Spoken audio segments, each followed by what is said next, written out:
하나님 말씀 보셨습니다. 하나님 말씀은 누가복음 23장입니다. 하나님 말씀은 누가복음 23장 39절로 43절까지의 말씀, 신약성경 138페이지입니다.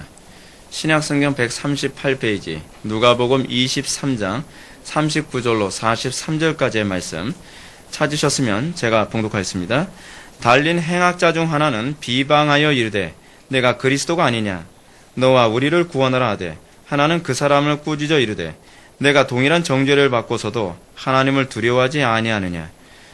우리는 우리가 행한 일에 상당한 보응을 받는 것이니 이에 당연하거니와 이 사람이 행한 것은 옳지 않은 것이 없느니라 하고 이르되 예수여 당신의 나라에 임하실 때에 나를 기억하소서 하니, 예수께서 이르시되 내가 진실로 내게 이르노니 오늘 내가 나와 함께 낙원에 있으리라 하시니라. 아멘. 이 시간은 누가복음 189번째 강의가 되었습니다. 양편 강도의 다른 최후라는 제목으로 하나님 말씀 증거드렸습니다. 양편 강도의 다른 최후. 우리는 이제 예수님의 십자가 사건 가운데 너무나도 유명한 양편 강도에 관한 얘기를 우리가 살펴보고자 합니다. 여러분, 우리는 죽음을 맞이하는 데 있어서 어떤 죽음을 맞이하느냐가 굉장히 중요한 문제 아닙니까? 인생에 있어서 여러분, 우리는 과정도 중요하지만 어떤 결과를 초래하느냐가 굉장히 중요한 거 아닙니까? 어떤 사람이 아무리 나름대로 열심히 살았다고 하는데 그의 결과가 잘못된다고 한다면 그의 인생은 과연 무슨 의미가 있을까요?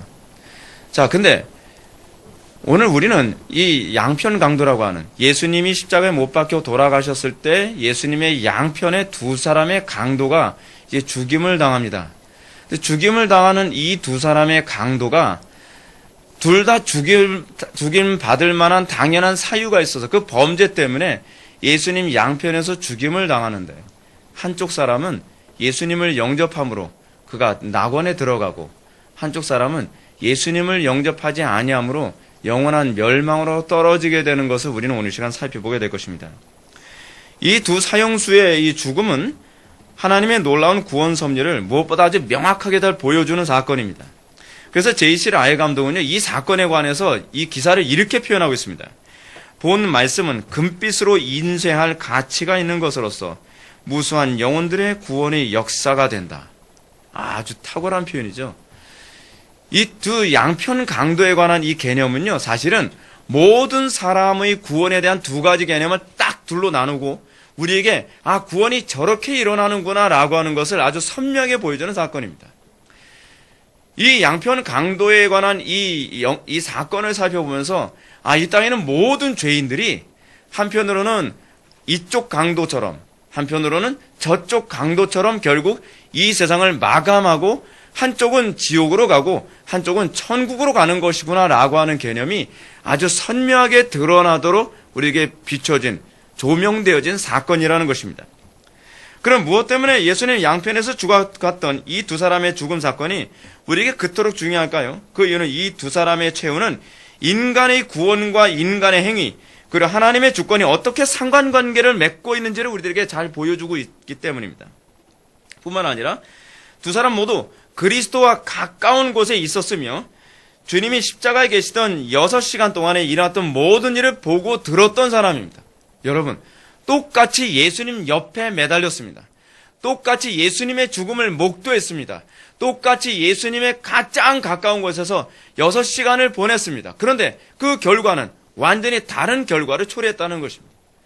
여러분, 이것은 굉장히 중요한 문제입니다. 여러분들이 교회에 다 나왔기 때문에 모든 사람들이 은혜를 받는 것이 아닙니다. 모든 사람들이 열심히 신앙생활을 했기 때문에 다 똑같이 은혜를 받고 똑같은 결과를 초래하는 것이 아닙니다. 우리는 이 양편 강도를 통해서 우리는 굉장히 중요한 교리를 발견해야 됩니다. 이 두 사람의 결과는 완전히 정반대의 결과를 초래했습니다. 똑같은 환경이 있기 때문에 똑같은 결과가 주어질 거라고 생각하지 마시라는 겁니다. 이 차를 통해서 하나님의 구원의 역사가 오직 은혜의 역사이며 인간의 행위와 의의 결과가 아님을 잘 말해주기도 합니다. 그렇기 때문에 이 말씀은 구원의 은총을 설명하는데 그 어떤 사건보다도 금빛으로 인쇄할 가치가 있다는 것입니다. 자, 이제 우리 39절과 40절의 말씀을 다 같이 한번 읽어보시겠습니다. 39절과 40절의 말씀입니다. 시작.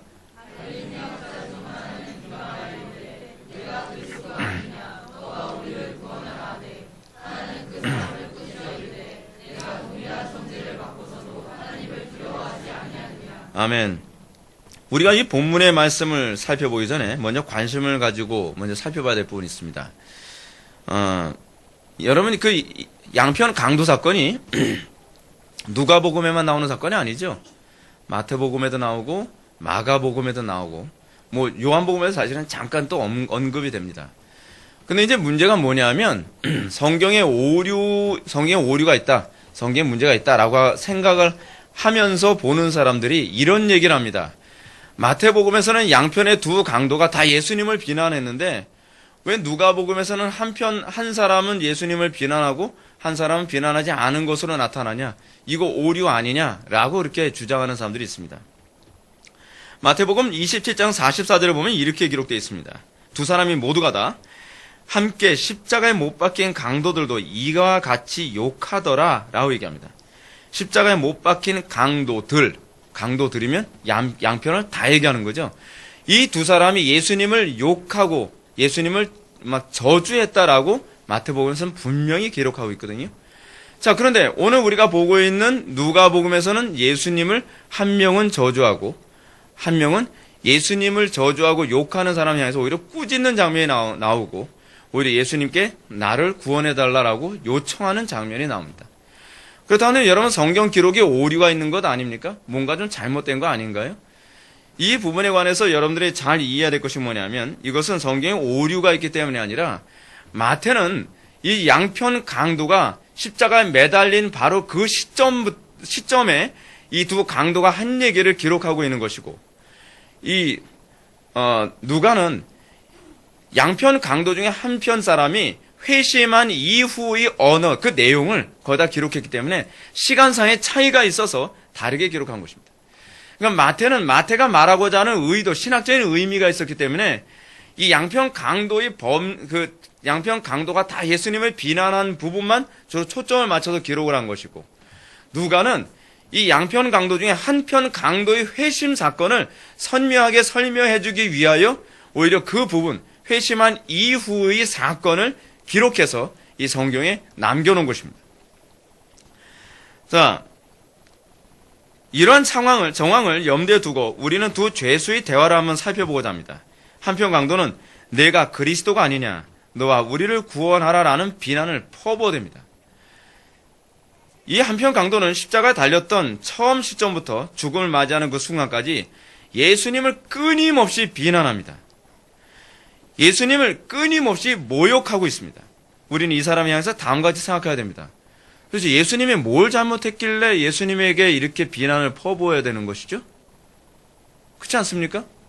여러분, 인간의 악한 본성이 그것입니다. 자기가 잘못해서 자기가 고통당하고 자기가 잘못해서 자기가 그 정당한 징계를 받는데도 불구하고 그걸 자꾸 남 탓으로 돌리기를 좋아한다는 것입니다. 예수님께서 이 사람을 십자가에 못 박은 겁니까? 아니죠. 아니면 예수님 때문에 지금 십자가에 못 박힌 겁니까? 아니죠. 이 사람을 못 박은 건 로마인들이 못을 박은 겁니다. 욕을 하려면 로마인들에게 욕을 해야죠. 그런데 비겁하게도 로마인들에게 욕을 하지 않고 예수님께 욕을 하고 있습니다. 그리고 이 사람이 못 박힌 건 예수님 잘못이 아니라 자기가 범죄를 저질렀기 때문입니다. 자기를 저주해야죠. 자기가 왜 그랬는가 자기를 자책해야죠. 근데 이 사람은 지금 누구를 탓하고 있습니까? 애꿎은 예수님을 탓하고 있습니다. 우리는 이런 질문을 던지면서 그 한편 강도가 예수님을 모욕해야 될, 예수님에게 저주를 퍼부어야 될 아무런 이유나 근거가 없다는 것을 우리는 발견해야 됩니다. 단지 이 한편 강도는 자기의 고통과 괴로움을 다른 사람에게 원망과 저주를 퍼부어서 그냥 화풀이하고 싶은 거예요.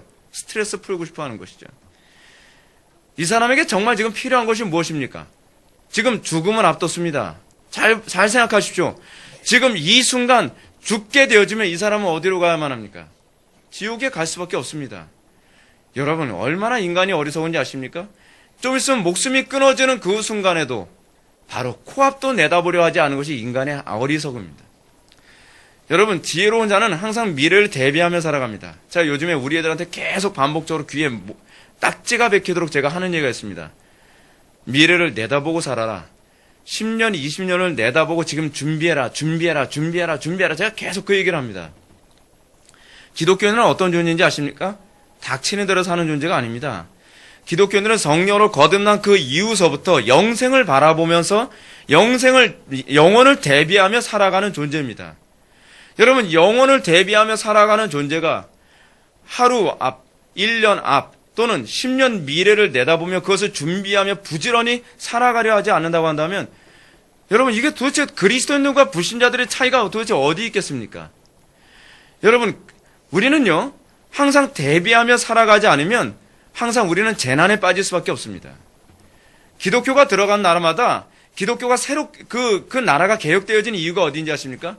기독교인들은 부지런하게 항상 미래를 대비하며 살아가는 존재들이었기 때문에 그렇습니다. 기독교인들이 하는 일이 무엇이냐 하면 기독교인들은 현실에 다급해서 살아가는 존재들이 아닙니다. 여러분, 예수님께서 제자들에게 뭐라고 말씀하시죠? 환난의 때를 대비하라, 준비하라.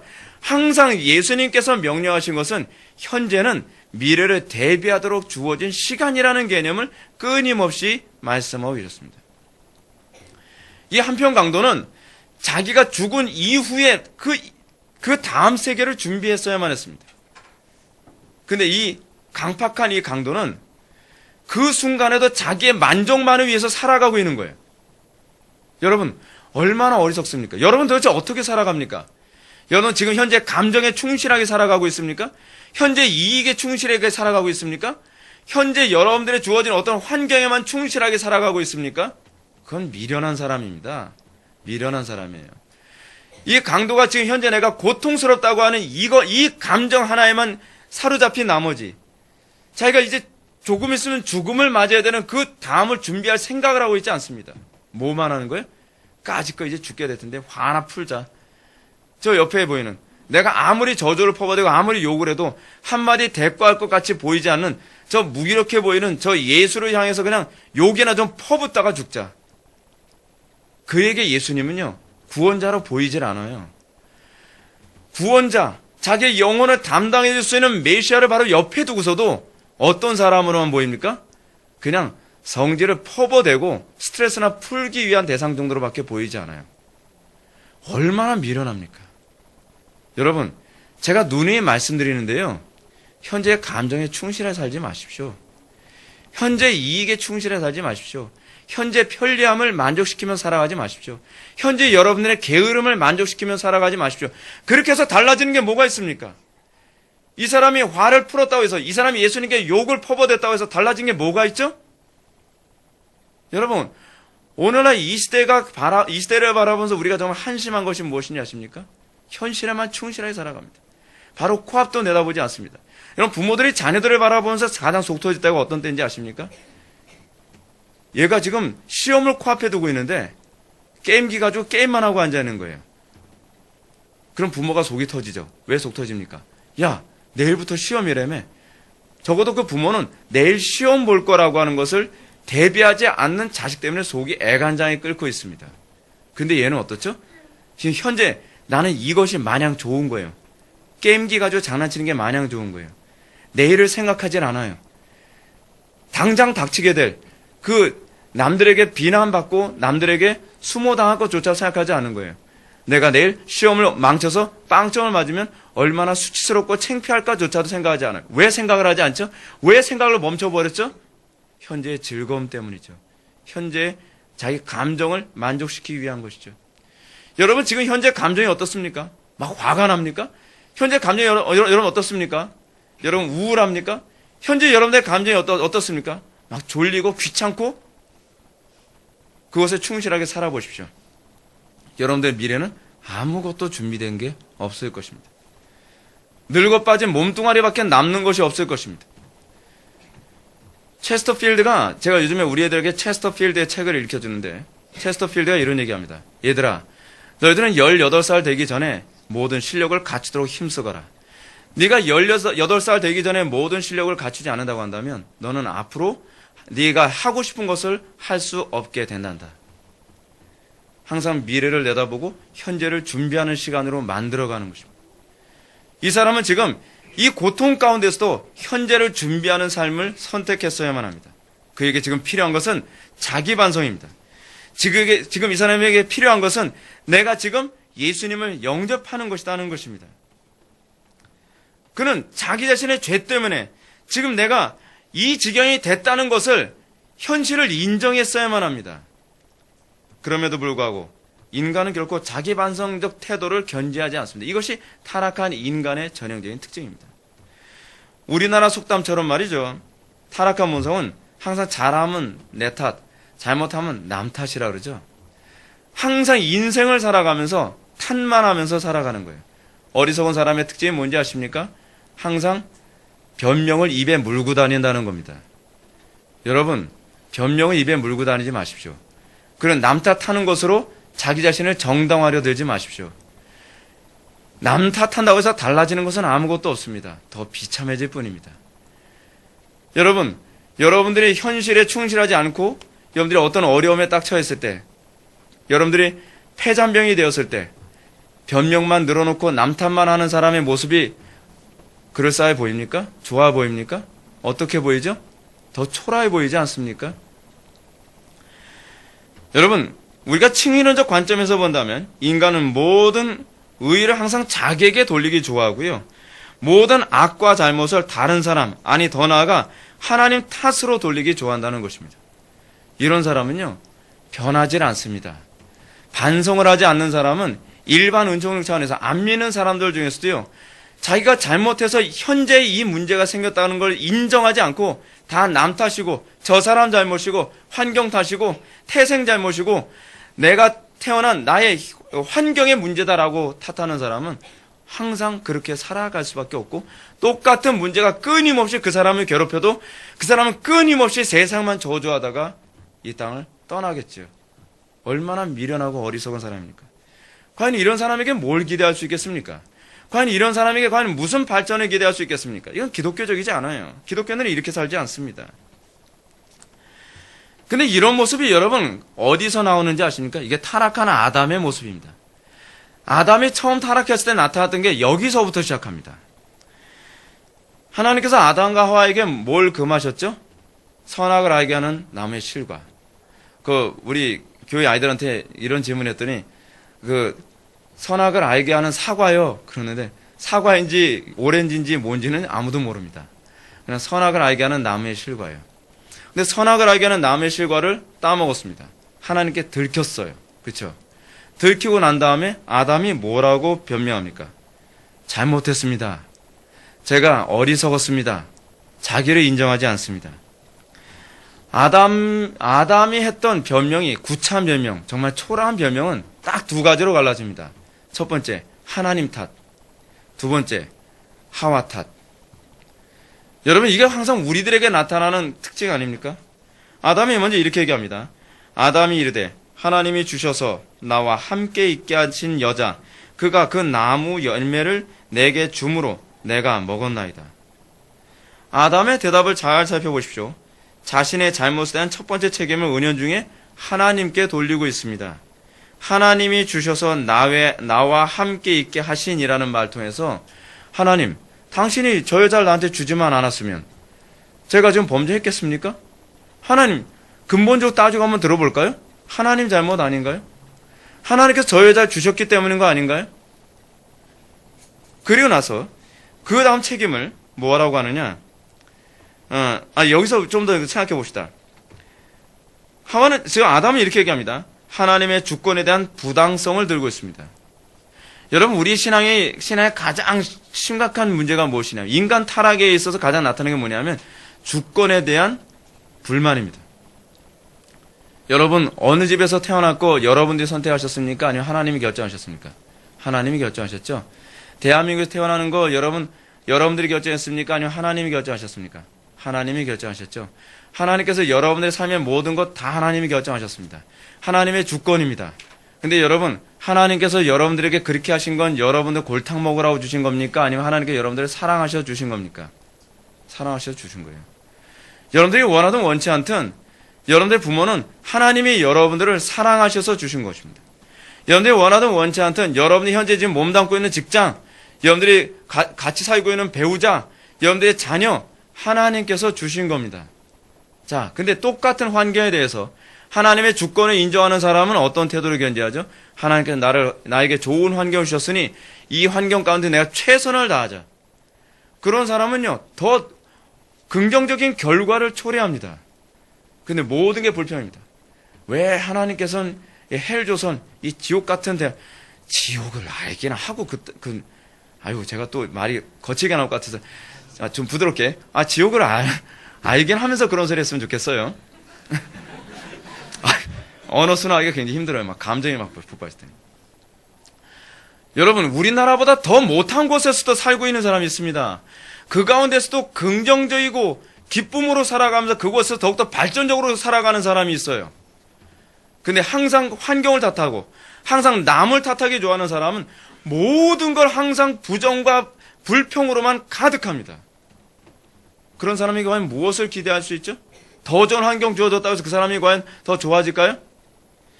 신앙은 어디서부터 출발하느냐? 내가 봤을 땐 별로 좋지 않은 것 같지만 하나님께서 나에게 가장 좋은 환경을 주셨다. 여러분 예를 한번 들어봅시다. 어떤 사람은요, 지질이 가난하고 그리고 부모님이 별 볼 일 없고 그 정말 열악한 환경에서 자란 사람이 있습니다. 근데 그 사람은 나중에 성공하고 나서 뭐라고 얘기하냐면 그 환경이 나를 성공하게 만들었습니다. 라고 얘기합니다. 왜요? 제가 그 환경을 극복하고 이기면서 저는 더 지혜로워졌고 제가 그 환경을 극복하고 이기면서 더욱더 자기는 강해졌고 그 환경을 극복하고 이기는 과정을 통해 나는 하나님을 더 많이 알게 되었습니다. 근데 어떤 사람은 정반대로 얘기합니다. 같은 형제라도요. 나는 그 환경 때문에 이 지경 됐습니다. 내가 좀 더 풍요로운 집안에서 태어났다면, 내가 좀 더 좋은 교육을 많이 받고 자랐다고 한다면, 내가 좀 더 좋은 환경에서 자랐다고 한다면 나는 지금 이렇게 살지 않을 겁니다. 내가 지금 이렇게 범죄자로 살지는 않을 겁니다. 똑같은 환경인데 어떻게 이렇게 다른 결과를 초래하죠?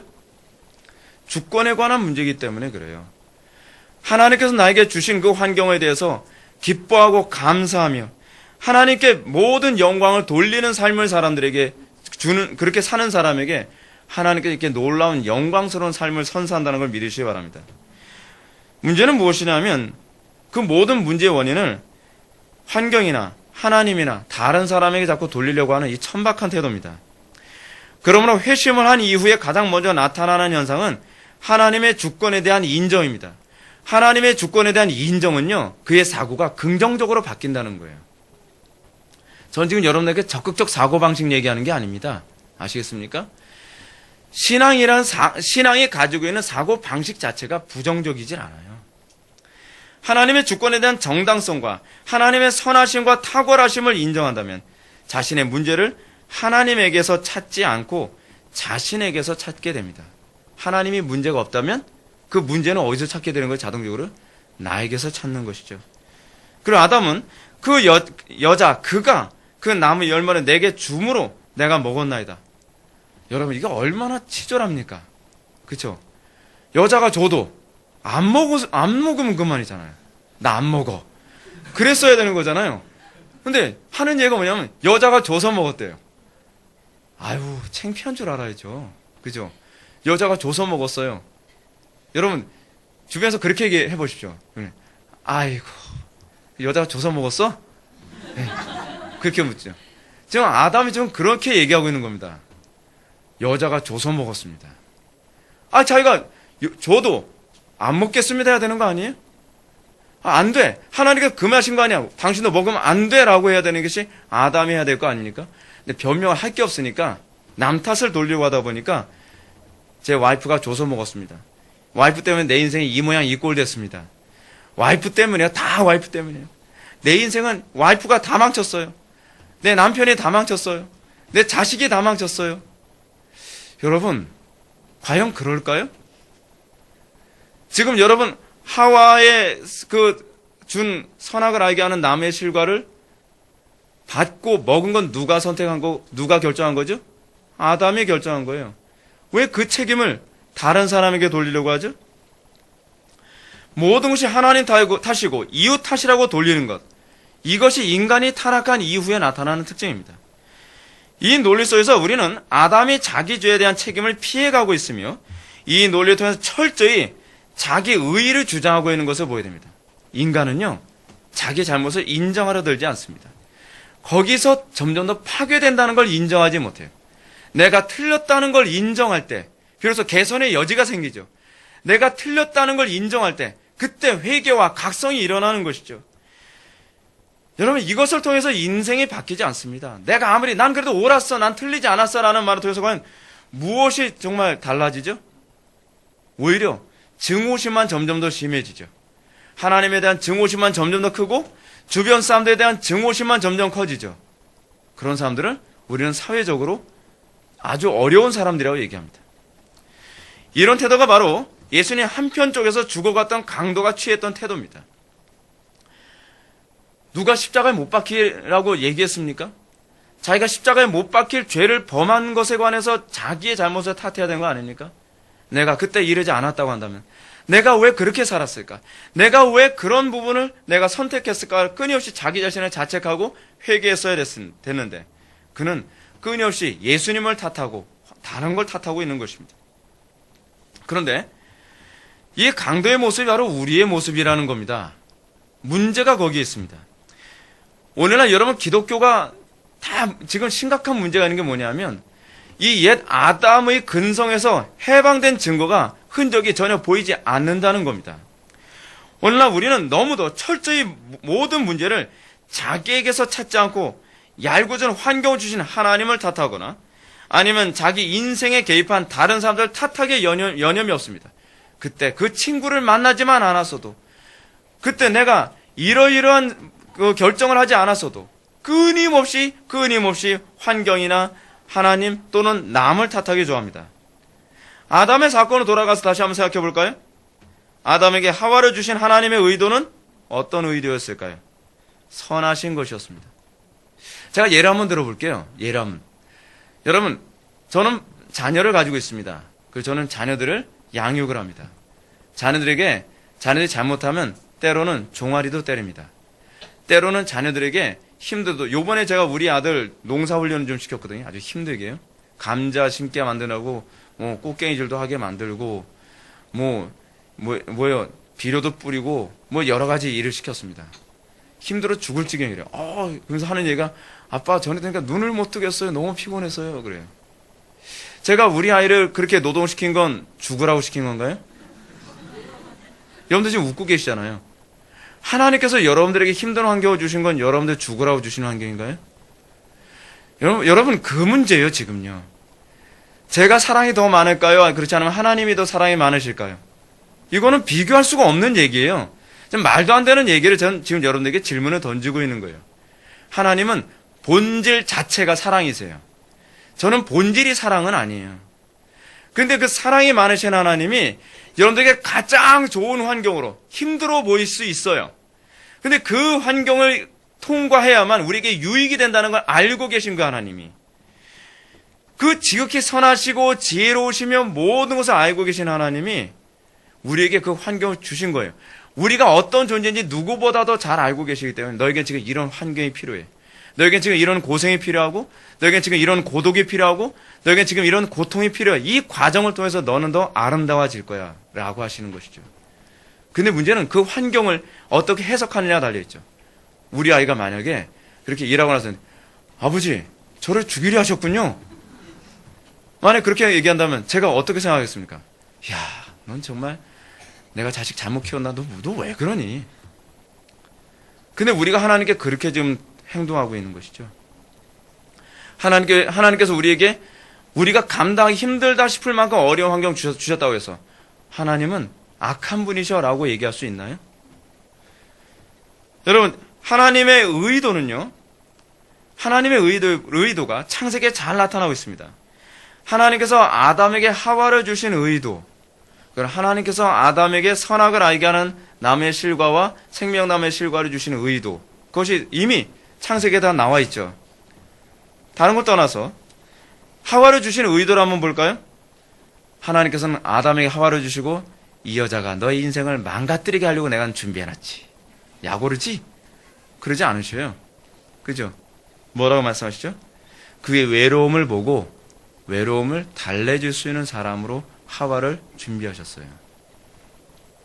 하나님의 의도는요, 순수하게 그의 외로움을 달래기 위한 것이었어요.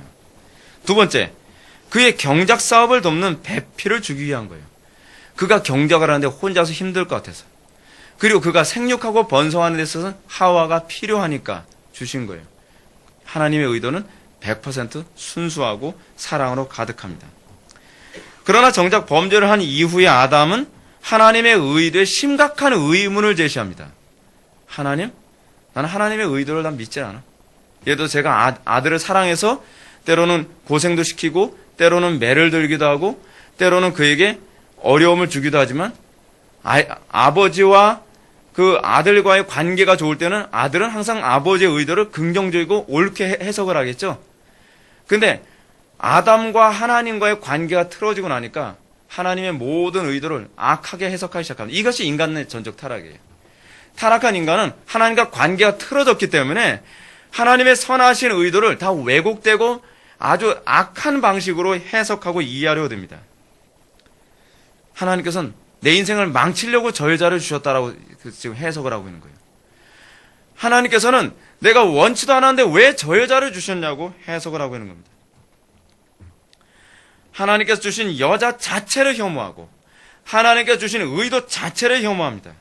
이것이 바로 타락한 아담의 모습이었으며 한편 강도의 모습이고 또 오늘날 우리에게서 자꾸 드러나고 있는 모습이기도 합니다. 자, 그런데 예수님을 중심으로 반대편에 섰던 강도에게는 이런 옛 아담의 타락한 이 모습의 극복이 그대로 나타나고 있습니다. 그는 도리어 예수님을 탓하고 비난하고 모욕하는 강도를 책망하고 있습니다. 여러분, 책망할 힘이라도 있겠습니까? 지금 이 사람들도 십자가에 못 박혀서 같이 자기 체중에 매달려서 손이 찢어지는 고통을 당하고 있습니다. 그리고 자기의 이 몸무게를 지탱하기 위해서 발에 못이 박힌 걸 이게 체중을 이리 옮기고 저리 옮겨가면서 그 고통을 어떻게 하지 조금이라도 줄이려고 애를 쓰고 있는 그 상황에서 그가 동일하게 예수님을 비난하고 동일하게 예수님에 대해서 저주를 퍼붓던 그가 옆에서 예수님의 모습을 계속 지켜보면서 그리고 옆에서 예수님의 그 하나님의 영광을 바라보면서 그가 달라졌습니다. 뭐라고 얘기합니까? 내가 동일한 정죄를 받고서도 하나님을 두려워하지 아니하느냐. 하나님께 대한 경외심이 그에게 나타나고 있습니다. 옛 아담이 타락한 이후에 그는 하나님을 경외함이라는 것을 발견할 수가 없었습니다. 근데 지금 이 한편 강도, 이 강도에서 가장 첫 번째 나타나는 부분이 무엇입니까? 하나님을 두려워하고 있습니다. 하나님을 두려워하지 아니하느냐라고 하는 질문 속에는 나는 지금 하나님을 두려워하고 있다. 근데 넌 왜 하나님을 두려워하지 않느냐라고 하는 질문을 던지고 있습니다. 여러분, 이게 바로 예배자에게 나타나야 되는 가장 전형적인 모습인 거 여러분 알고 계십니까? 잠언 1장에서 여러분 뭐라고 가르치고 있죠? 잠언에서 반복돼서 얘기하는 것이 무엇입니까? 여호와를 경외함이 지혜와 지식의 근본이니라라고 얘기했습니다. 신앙이 뭔지 아십니까? 하나님을 경외하는 겁니다. 강도에게 신앙이 들어갔다는 건 뭐로 할 수 있죠? 하나님을 경외하기 전에는 하나님의 아들이신 예수님을 막 겁도 없이 막 비난을 퍼붓고 저주를 퍼붓던 사람이에요. 그러나 그가 예수님을 영접하고 나서 그가 회심하자마자 그에게 나타났던 것은 경외심이었습니다. 하나님께 대한 경외심이었습니다. 동일한 정죄를 받고서도 하나님을 두려워하지 아니하느냐. 물론 그도 처음엔 한편 강도와 별반 다를 바가 없었죠. 그러나 그가 회심하고 나서 그가 거듭나고 난 이후에 그에게 나타난 것은 하나님께 대한 경외심이 나타나고 그리고 옛 아담의 타락한 모습을 극복하고 있는 모습을 발견해야 된다는 것입니다. 그래서 변화된 강도가 무슨 말을 했는지를 좀 더 한번 자세히 살펴볼까요? 방금 전에는 하나님을 얼마나 경외하고 있는지를 잘 보여주고 있습니다. 41절과 42절의 말씀을 보면 이제 옛 아담의 타락한 본성을 어떻게 극복하고 있는지를 우리는 잘 살펴볼 수 있습니다. 41절과 42절의 말씀 봅시다. 우리는 우리가 행한 일에 상당한 보응을 받는 것이니 이에 당연하거니와 이 사람이 행한 것은 옳지 않은 것이 없느니라 하고 이르되 예수여 당신이 나라에 임하실 때에 나를 기억하소서 하니. 아멘. 여기서 우리는 한편 강도의 입에서 타락한 옛 아담이 보여줬던 것과 완전히 다른 말을 우리는 발견해야 됩니다. 그건 옛 아담의 타락한 모습을 극복하고 있습니다. 여러분, 이것이 회개에 합당한 열매가 아니고 무엇이겠습니까? 여러분, 우리가 야고보서에서도 우리가 발견한 것처럼요, 회개한 자에게 나타나는 가장 전형적인 변화는요, 행동 이전에 입술입니다. 말의 변화입니다. 여러분, 우리는 아담을 잘 추적해 보십시오. 아담은 행동이 타락했고 그 다음에 그의 입술이 변질됐습니다. 처음에는 어디서부터 시작했죠? 속삭임에 넘어가는 것. 그래서 여러분, J.C. 라일이라든지 많은 신학자들은 이렇게 얘기합니다. 아담이나 하와의 타락은 들음에서부터 타락했으므로 그리스도인들의 변화는 들음에서부터 시작되어야 된다. 그렇습니다. 우리의 회심은 그래서 들음에서 믿음이 납니다. 아담이 들음에서 불신으로 빠졌던 것처럼 이제 우리는 들음에서 믿음이 생기게 되는 것입니다. 그리고 그 들음이 행위의 악함을 드러내고 그의 입술이 달라졌던 것처럼 우리가 복음을 듣고 변화됐다고 한다면 우리에게 반드시 나타나야 되는 것은 우리의 입술의 고백이 달라져야만 합니다. 자, 한번 보십시오. 이 구원받은 성도에게 나타나는 이 특징이 이 한편 강도에게 어떻게 드러나나 보십시오. 그는 자기 죄를 인정하고 있는 것으로 먼저 나타납니다. 여러분, 베드로가 떠올리지 않습니까? 베드로가 예수님을 만났을 때 어떤 현상이 나타났죠? 나는 죄인으로소이다. 드디어 내가 보이기 시작하고 나의 객관적인 실체를 인정하게 되는 것입니다. 이 한편 강도는 하나님이나 이웃의 탓으로 돌리지 않습니다. 자기의 잘못을 고백합니다. 모든 잘못은 하나님 잘못도 아니고 그리고 환경 잘못도 아니고 누구 잘못도 아닙니다.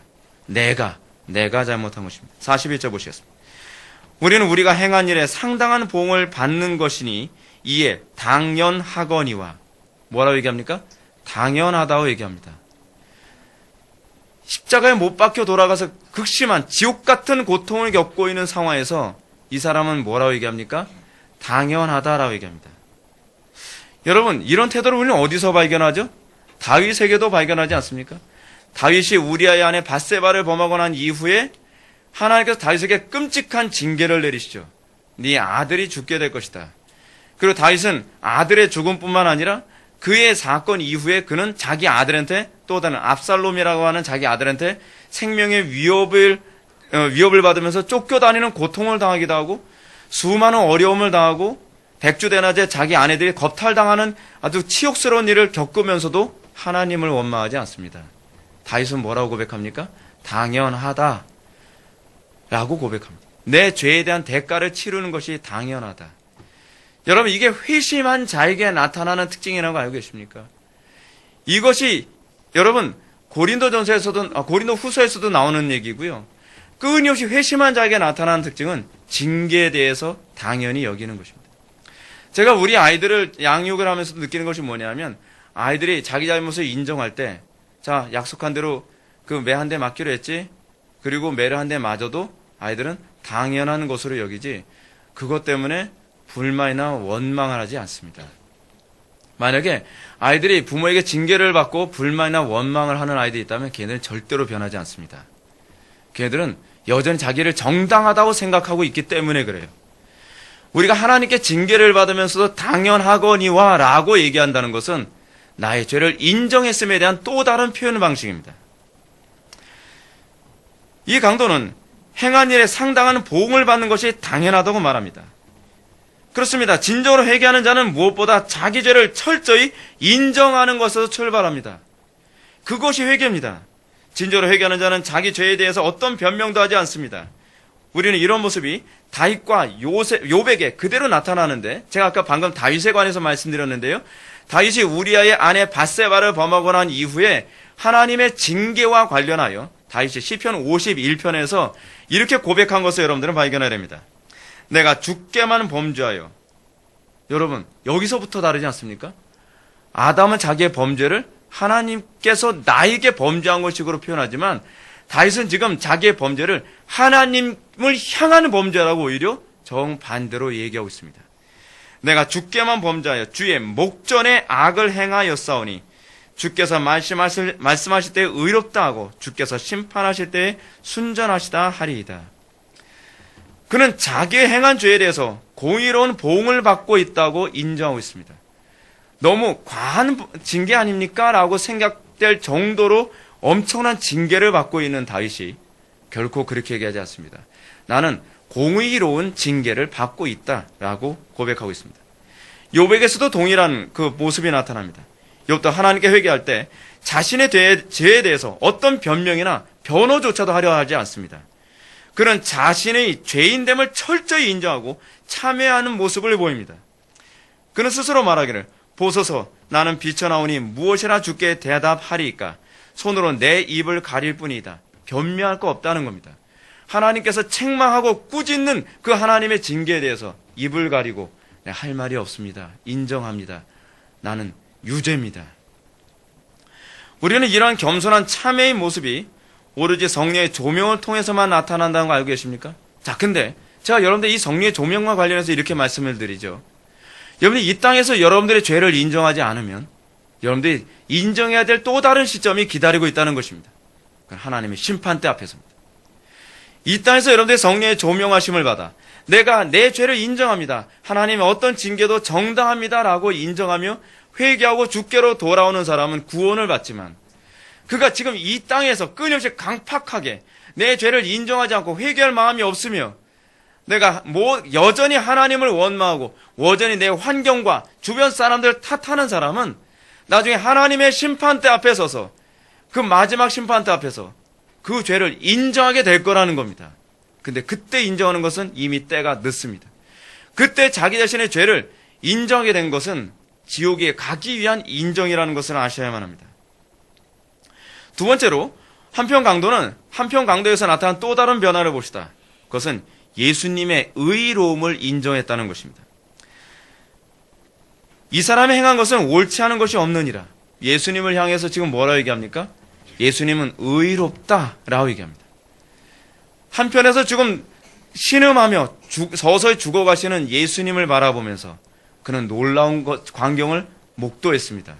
똑같은 장소에서 똑같이 십자가에 못 박혀 죽어가는 그 정황에서 한편에서는 여전히 예수님께 저주와 모욕을 퍼붓지만 한편에서는 예수님의 의로움을 발견하는 안목이 열렸다는 건 놀라운 일 아닙니까? 그는 예수님이 의로우시고 예수님의 선하심을 발견했습니다. 한편 예수는 그 예수님의 의의를 인정함으로 자기 자신의 죄의 심각성을 더 정확하게 발견한 것입니다. 그는 그리스도 안에 나타난 하나님의 의의를 바라보고 있습니다. 단순히 여러분들이 죄를 인정했다는 것이 여러분들을 변화되게 만들지는 않습니다. 이 한편 강도처럼 자기에게 한치의 의로움도 없으며 반대로 그리스도만이 진정한 의의 주체라는 것을 인정할 때에라야만 그에게 진정한 구원이 있다는 것을 기억하십시오. 내가 악하다는 것은 다른 사람과 비교해서 악하다는 것이 돼서는 안 됩니다. 세상 법정이 그렇게 선언하니까 인정하는 악이 아닙니다. 내가 악하다는 것을 인정하는 것은 하나님의 의로움을 바라본 것의 결과이어야만 합니다. 사랑하는 성도 여러분, 오늘 이 시대 기독교인들 가운데 구원에 이르는 회개가 나타나지 않는 핵심적인 이유가 바로 여기에 있다는 거 알고 계십니까? 많은 사람 설교 들으면서 제가 죄인이라는 걸 알게 됐어요. 죄인이라는 것을 알게 된 것만으로는 부족하다는 걸 기억하십시오. 내가 죄인이라는 걸 알게 된 것이 아니라 하나님만이 의로우시다는 것을 인정하게 되는 것입니다. 하나님의 의로움을 바라보았기 때문에 내가 죄인이라는 것을 인정하게 되어야 된다는 거예요. 진정한 회개는 법적으로 보니까 내가 죄인이라는 걸 알게 됐다거나 그렇지 않으면 다른 사람이 좀 착하게 사는 사람들 보니까 내가 죄인이라는 걸 알게 됐다는 게 아니에요. 하나님의 의의를 바라본 이후에 내가 그 의의에 조금도 근접하지 못했다는 것을 알게 되는 것이에요. 왜 그런 사람만 구원을 받느냐? 그래야만 그리스도의 의의를 바라보게 되고 그래야만 그리스도의 의의를 붙잡게 되기 때문에 그렇습니다. 기독교 강해에서 언급하는 것처럼 하나님을 아는 지식은 반드시 자기를 아는 지식으로 가야만 합니다. 이 말은 우리의 죄인됨에 대한 이해는 단순히 도덕적인 문제가 아니라 그리스도의 의에 비춰진 나의 악함에 대한 이해라는 거예요. 그러나 상당수의 사람들이 자신의 죄인됨을 인정하지만 그리스도의 의로움을 인정하지 않아요. 그리스도의 의로움을 인정하지 않으니까 어떤 현상이 나타납니까? 나 죄인이라는 건 인정하겠는데 난 저렇게까지 못 살아. 내가 죄인인 건 인정하겠는데 내가 꼭 그렇게까지 살고 내가 그렇게까지 그 말씀대로 내가 꼭 살아야 되나? 라는 얘기가 나오는 거예요. 잘 보십시오. 죄인을 인정하는 것과 구원받는 게 또 별개라는 것이 또 드러나지 않습니까? 내가 죄인이라는 것을 인정하는 것으로만 그치는 것이 아니라 그리스도만이 옳으니 내가 그리스도만을 따르며 그리스도만이 나의 유일한 산성이요 요새요 방패요 내가 걸어가야 될 유일한 길이라는 것을 인정하는 것으로 갈 때라야만 그것이 참된 회개라는 것입니다. 제가 그래서 여러분들에게 믿음이 뭐라 그랬습니까? 믿음이란 그리스도만을 바라보는 것이 믿음입니다. 어떤 사람이 이렇게 얘기합니다. 주의 성수를 생명처럼 여기십시오. 꼭 그렇게까지 할 필요 있나? 때로는 바쁘면 빠질 수도 있고 누구 결혼식 있으면 빠질 수도 있는 것이고 왜 우리는 자기 생각을 가지고 하나님의 말씀을 더하거나 감하는 일이 생기죠? 왜 요한계시록에서는 하나님의 말씀을 더하는 자에게 재앙이 더할 것이고 하나님의 말씀이 선포된 말씀, 이 계시의 말씀을 감하는 자에겐 생명책에서 그 이름이 제하해지리라라고 하는 무시무시한 경고라고 하는 것이죠. 그 이유는 그가 그리스도를 바라본 의의를 추구하고 있는 것이 아니기 때문이라는 거예요.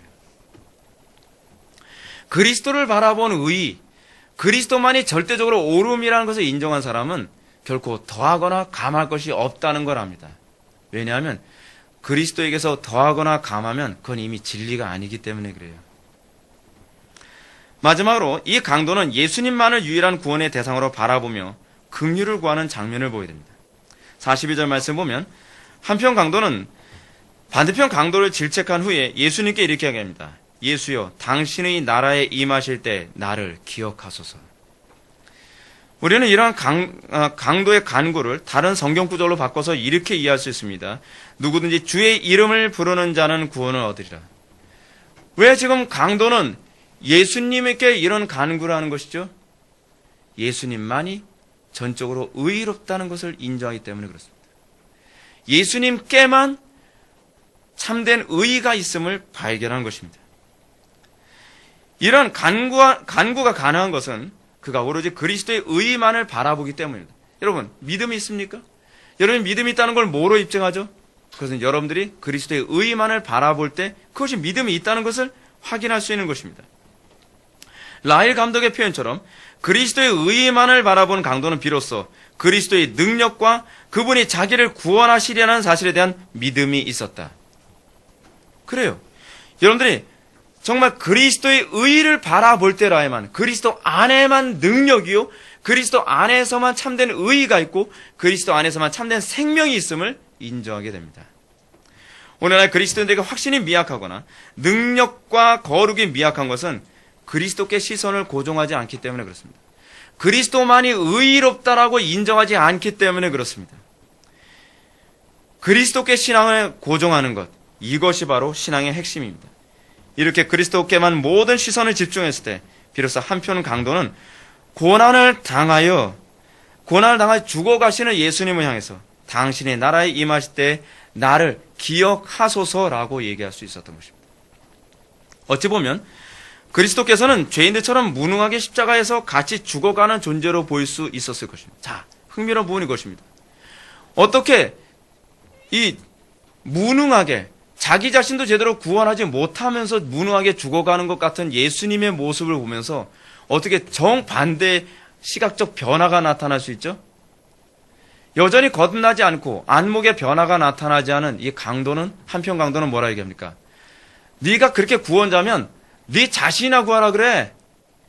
예수님은 여전히 무능한 존재로 보입니다. 오늘날 우리에게 예수님은 어떤 존재로 보이죠? 오늘날 기독교 신앙에서 여러분 하나님은 어떤 존재로 보입니까? 하나님, 당신이 그렇게 전능하다면 이 세상이나 먼저 구해보라 그래봐요. 뭘 전능자라고 얘기하시면서 하나님이 도대체 뭘 할 수 있는 게 뭐가 있어요? 당신이 전능자라고 하면서 어떻게 저렇게 끔찍한 잔악한 전쟁이 일어나게 방치해 놓을 수 있죠?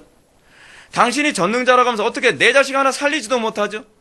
당신이 전능자라고 하면서 어떻게 이렇게 파괴되어지고 썩어가는 교회 하나 제대로 못 살리고 있죠? 당신이나 잘하라고 해요. 이것이 오늘 한편 강도에게서 나타나고 있는 오늘날 기독교인들의 모습이에요. 자, 근데 똑같은 절망적인 상황 가운데서 여전히 교회가 부패하고 타락하며 소망이 없어 보이고 곳곳 살인과 강도짓과 간음이 막 살벌하게 퍼지고 있는 이런 상황에서 믿음의 눈을 가지고 하나님에게만 소망이 있고 하나님만이 전능하신 분이라는 걸 알게 되는 사람들은 어떻게 고백할 수 있죠? 하나님, 당신만이 우리의 유일한 구원자 되십니다. 당신은 우리를 구원할 수 있으십니다. 예수님이야말로 우리를 구원할 수 있는 유일한 분이십니다. 왜요? 예수 그리스도의 의의를 바라볼 때라면 그게 보이는 거예요. 예수님의 의의가 보이지 않으면 예수님은 여전히 한편에서 자기 생명 하나 구하지 못해서 끙끙대고 신음하며 피를 철철 흘리면서 죽어가는 무능한 인간 예수로밖엔 보이지 않는 거예요. 우리가 예수를 믿고 있다고 한다면 우리가 그 예수님에게서 우리가 뭐가 보여야만 합니까? 인류의 구원자 되신 예수님이 보여야 되는 것 아닙니까? 사랑하는 성도 여러분, 진정한 회개의 절정이 바로 여기에 있습니다. 진정한 회개는 단순히 죄를 더 이상 범하지 않음에 있는 것이 아니에요. 진정한 회개는 그 방향성이 완전히 달라지는 것입니다. 진정한 회개는 내가 나를 구원할 수 없고 오로지 저 십자가에서 피 흘려 돌아가신 저 예수님만 바라볼 때에 그 예수님이 나를 구원할 수 있다고 믿고 그분을 향하여 긍휼을 구하는 태도를 견지하는 것. 우리가 지난 시간에 기독교 강의 시간에 뭐라 하겠습니까? 우리가 구원을 받을 수 있는 근거는 우리의 의에 있지 않고 하나님의 긍휼히 여기심이라고 하는 그 속성이 있다. 우리가 하나님의 긍휼히 여기심만을 바라보며 하나님 그 피로 내 죄가 씻김을 받으며 그 죽으심으로 말미암아 내가 그 부활의 근거를 얻게 됩니다. 여러분, 이 눈이 열리는 것, 이것이 신앙입니다. 예수님이 여전히 무능해 보입니까? 하나님이 여전히 당신의 피조세계조차 구원하지 못하는 무능한 존재처럼 보입니까? 그건 신앙이 아닙니다. 예수님만 우리의 시선을 고정하고 예수님 안에서만 참된 의와 평강과 능력이 있음을 발견할 때 비로소 예수님이 자기조차도 구원 못하는 무기력한 사람이 아니라 도리어 온 세상을 구원할 수 있는 유일한 메시아 되심을 볼 수 있게 되는 것입니다. 한편 강도는 예수님을 바라보면서 비로소 하나님의 나라를 볼 수 있었습니다. 예수님이 거기서 성경 공부하면서 그 아파서 죽을 지경인데 하나님 나라 신학을 가르쳤겠습니까? 그런데 거기서 한편 강도는 당신의 나라의 나를 인도하소서라고 얘기할 수 있는 영적인 통찰력, 안목이 열렸다는 것입니다. 그러므로 우리가 참된 회개자라고 한다면 우리는 예수 그리스도의 의의를 사모하는 것으로 가야만 합니다. 예수 그리스도의 의의를 사모하는 것은 반드시 그의 말씀을 사모하는 것으로 가고 말씀을 지적으로 사모하는 것이 아니라 그 말씀을 살고 싶어하는 사모함으로 우리를 이끌어간다는 것을 기억하십시오. 이러한 한편 강도의 고백과 간구를 들으시고 예수님은 비로소 그에게 다음같이 구원을 선언하십니다. 43절의 말씀을 다 같이 읽겠습니다. 시작.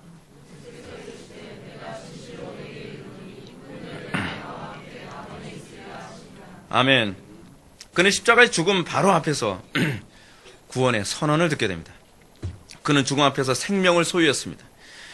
이것은 아주 놀라운 역설입니다. 죽음 앞에서 생명을 소유한 겁니다. 이것은 사망의 음침한 골짜기 안에서 얻은 빛이라고 할 수 있을 것입니다. 이것이 바로 부활의 핵심입니다. 부활의 핵심이 무엇인지 아십니까? 사망 가운데에 생명을 얻는 것입니다.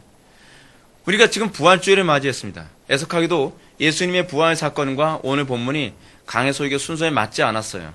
그런데 우리는 여기서 부활의 또 다른 한 면을 발견하게 됩니다.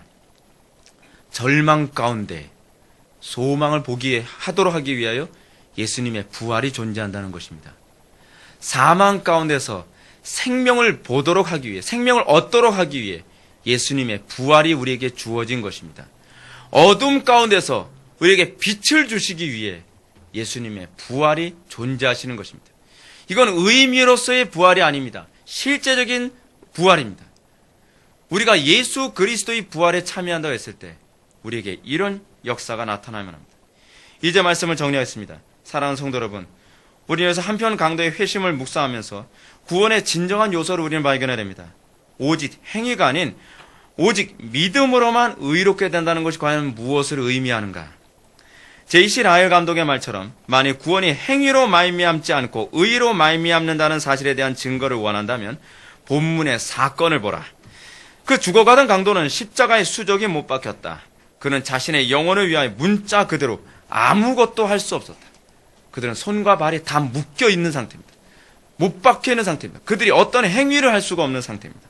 그러나 그리스도의 무한하신 은혜를 통하여 그는 구원을 받았다.